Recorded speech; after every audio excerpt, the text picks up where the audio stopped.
Assalamualaikum warahmatullahi ta'ala wabarakatuh. Alhamdulillah, dahil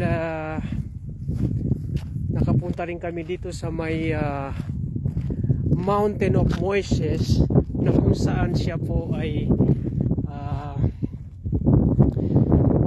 tumakbo papunta dito sa pinakamahabang bundok ng Saudi Arabia.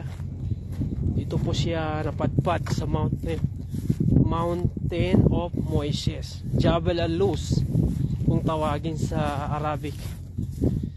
Kung tawagin sa Arabic, ito po ay tinatawag nilang Jabal al-Luz.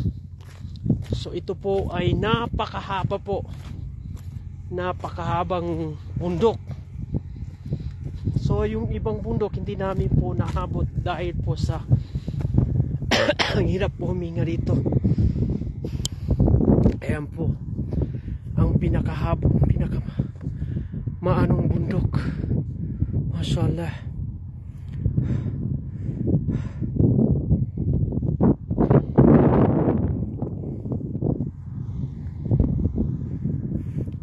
So dito po tumakbo ang kanyang mga kasamahan na sahaba.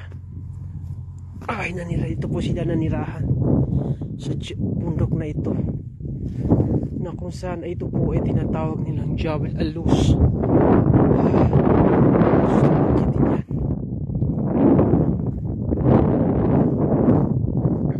Actually napaka po ang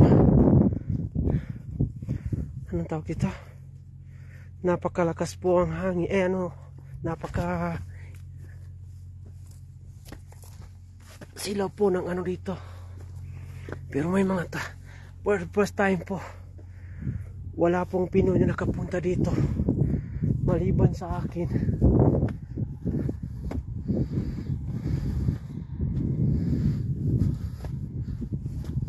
Ayan guys, hi, alhamdulillah. Hi, naabot ko rin, mashallah.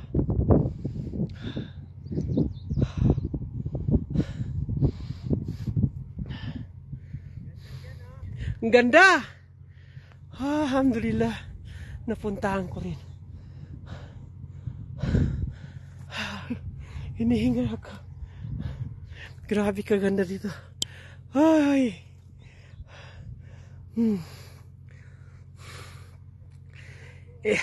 Ito po yung pinakamahabang bundok sa buong kingdom.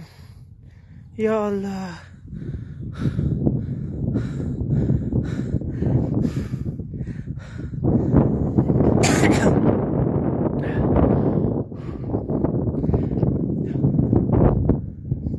Nanginginig yung paa ko.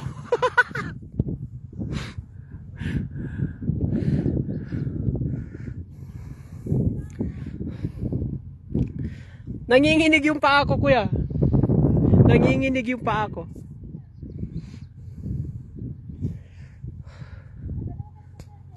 Yan.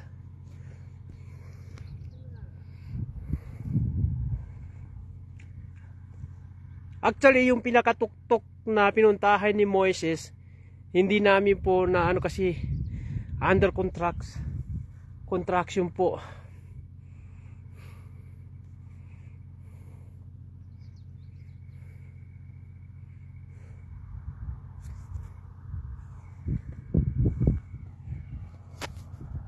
Bababa na ako.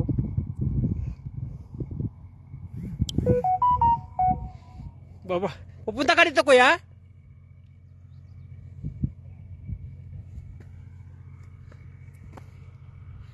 Paano ba ako? Ano ba to? Hindi ko na kaya bumaba. Hindi ko na kaya bumaba. Tatakot na ako. Ya Allah.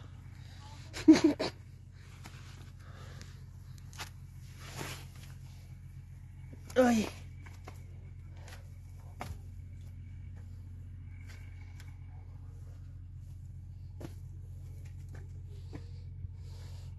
Takot na. Ay nako. Kaya nga.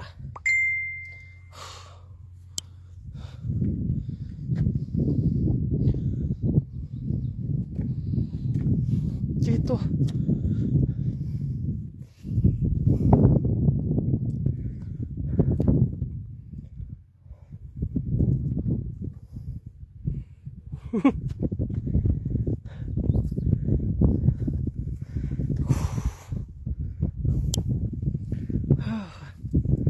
Dito kayo. Paano ba ako umakyat dito?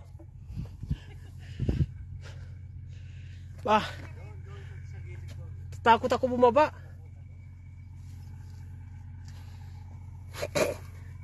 Ya Allah. Parang hindi ko na kaya bumaba ulit. Nanginginig pa ako. Ya Allah.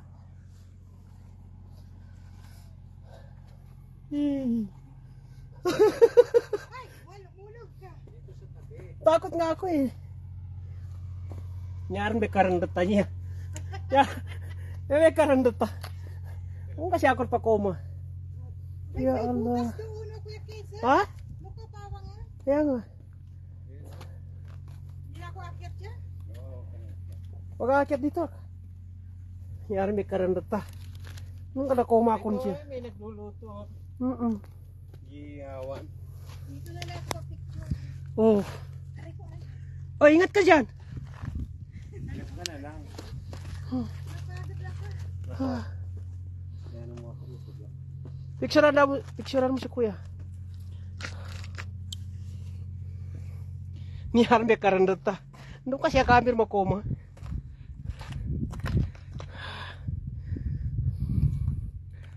Wah, thank you Ali Manamra. Why? May STC naman dyan. Oh, dito. Wow!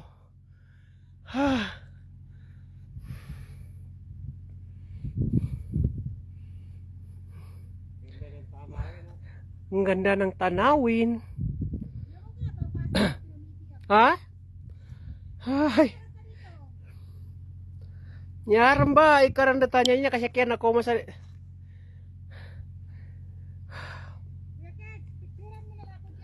Halika, halika. Dito ka na dadaan. Kasi... Uy, live ako. Saan? Ito, parang ano naman siya. Parang tao. Huy!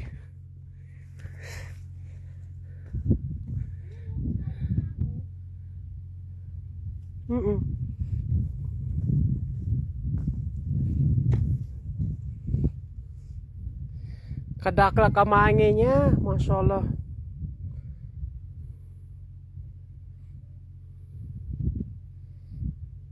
Masyaallah. Siya ba nakabawang si Moises?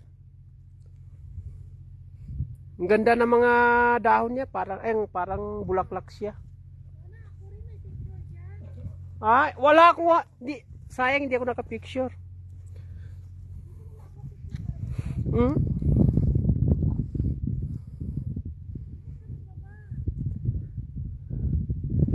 Akala ko sa pelikula ko lang ito napapanood. Masyaallah, alhamdulillah.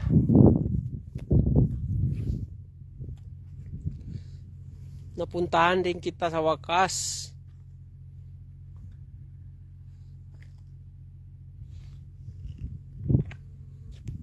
Ito na. Ito po yung tinatawag nilang Jabal Moises of Mountain. Ito yung bato. Iba yung bato. Para siyang tiles, oh. Ang ganda ng mga bato dito.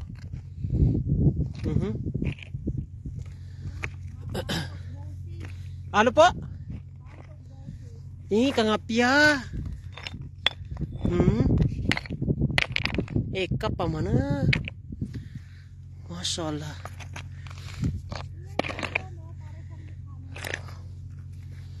Mga wato na niya para gold. O yun na kasangkan nakarandat.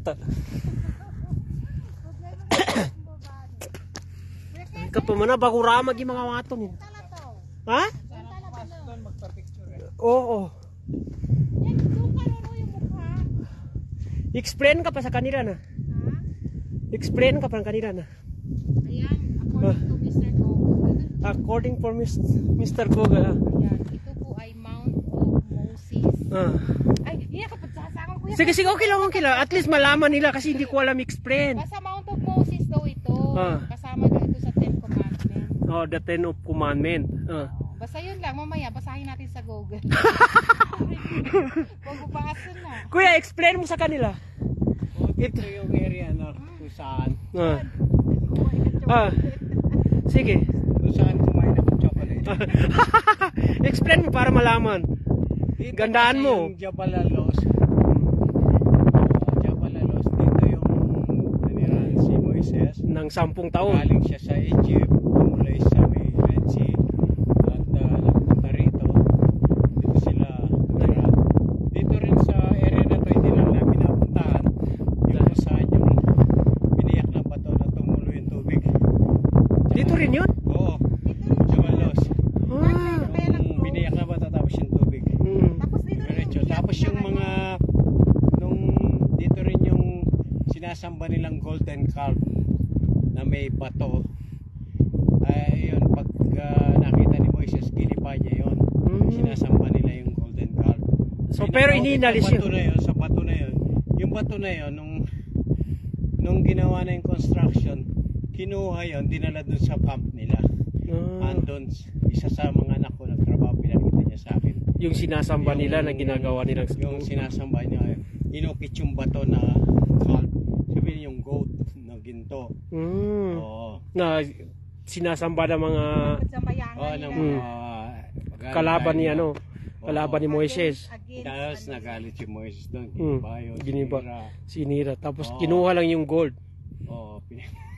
nag-preserve sa kanila sama sa niyo. Tapos yung bato na kung saan nakalagay yung ano, pedestal ng bato, nakadrawing doon yung mga nagsasamba yung ano, andun sa may kinuha ng niyong. Andun nakapreserve.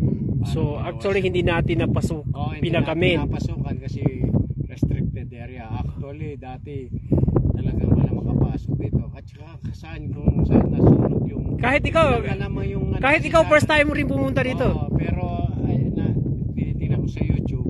Tapos yung nasunog na bundok na kung saan, hindi ko lang alam kung Hindi ito.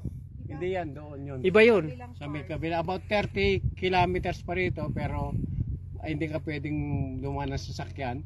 Kasi Lalakarin mo. Lalakarin mo. Oo. Magkasaysayan ng mga lugar na to na tumawid galing sa Sira nyo man ako, Egypt. kahit background man lang, hindi ko kaya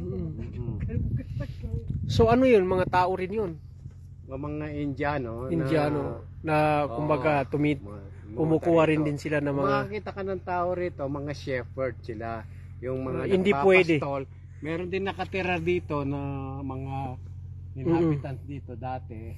Mga dito. Dito sila nabuhay. Dito sila nakatira. It mean yung mga nakatira lang dito. Yung nakatira dito. Kaya lang isolated. Isolated. Malalayong lugar. Malalayong lugar yung mga Mostly dinadawi. doon sa kabila. So, mga ilang hours bago halimbawa kung galing tayo Jeddah. So, yung mga ilang hours bago tayo makapunta dito. Mga 9 hours. 9 hours. Maximum 10 hours. So, kasi napakalapit po ang Egypt dito at saka Jordan. Mga ilan minutes lang po bago natin. Jordan siguro mga 1 oras. Isang oras. Aling bundok na yun. Ang Egypt hanggang doon lang, no? Di pa? Doon yung Doon sa kabila pala. Kabilang dagat lang. Dagat lang ang pagitan. Akil naman yun doon. Akil. Akil. Ng Tabok. Akil. Boundary ng So it mean kung pupunta ka ng Tabuk, mga ilang hours lang papunta dito, mga 2 oras lang siguro no maabot. Approximate 1.5 hours. 1.5. Kasi Tayo city na ng Tabuk ay sakop na ng province of Tabuk to. tayo galing tayo Madina, tapos Al-Ula. Doba. Kaya malayo na palayo tayo. Halos 2-3 araw na tayo nang lalakbay.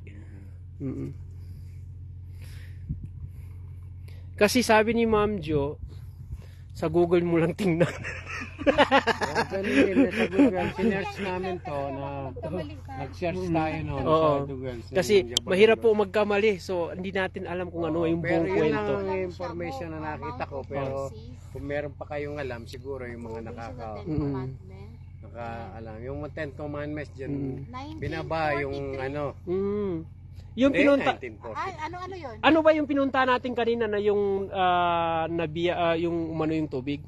Na-preserve siguro Yung, yung 1940s. yung biniyak ni Moises yung ano, Oo, 1940. dagat. Oo. Na-preserve yun 1940s. Pero actually, hindi yan 1439. Ay, 1434. Oo, Alalahan nyo guys, tanghali po pero napakalamig dito. Tanghali. Iba't ibang klase. Dito rin nagsusnow.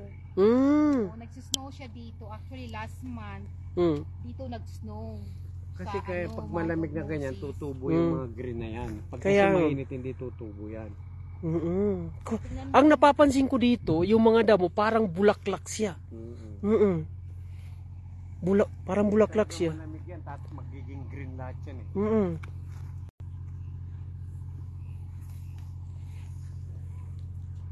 So, doon kami galing sa Ganda po tuktok. ng area dito. May mga landscape ng mga nature landscape. Mostly dito yung mga bundok. Siguro Pia. kung hindi siya tanghaling tapat at may kahoy dito, masarap yung dito maghiga dito. Mm. Pero tingnan mo siya, Rono, para siyang ano ng dagat. No? Yun yun din yung mga Lumakad yung, nagpunta ron eh. Yun yung kanina? hindi rin sila nakaawit. Hindi sila nakaabot. Restricted na yung Restricted area na ito, no? area. Kasi dinedevelop siguro, Ran, ginagawang tourist spot. Oo. Baka malay mo yung next month or next year, Pero yung babayaran na. yung anak ko, palagi siya nakakapunta dyan. Marami siyang picture sa akin. Kasi, siyempre, Paglalabog sila sa... picture muna dito. Gusto ko mag-picture doon. Picturean mo naman ako. Saglit lang guys. Ay, nakukuha yun. Upo lang ako doon. Hindi, wala akong picture. Ayaw ko nang pumunta doon. Baka hindi akong pagkaka. So, ito na yung pinakamahabang bundok sa Saudi na. Marami din bundok, Sapa, Meron din sa Abaha, sa Taif. Taif. Pero ito yung isa sa pinuntahan ni Moises na kung sana hindi na siya nasundan. Di ba kuya? Hindi na siya nasundan dahil sa Isa pa. taas ng bundok. Biniyak nila yung dagat. Yung, di ba yung pinuntahan natin kuya kani? Niya kasi, ayon sa Biblia, Di ba galing siyang Jordan? tawid yung mga nang mahabol sa kanya. Tapos yun, biglang bumalik yung ano, namatay lahat ng mahabol sa kanya. Yung pinuntahan natin kanina, doon yun? O, dun sa may Magna. Magna. Kasi hindi tayo nakapasok doon. Restricted area na rin. Oo. Tara. Babay na. Okay, hanggang dyan na lang muna. Hanggang dyan muna. Pagpatuloy natin yung pagpunta natin sa Next view na tayo.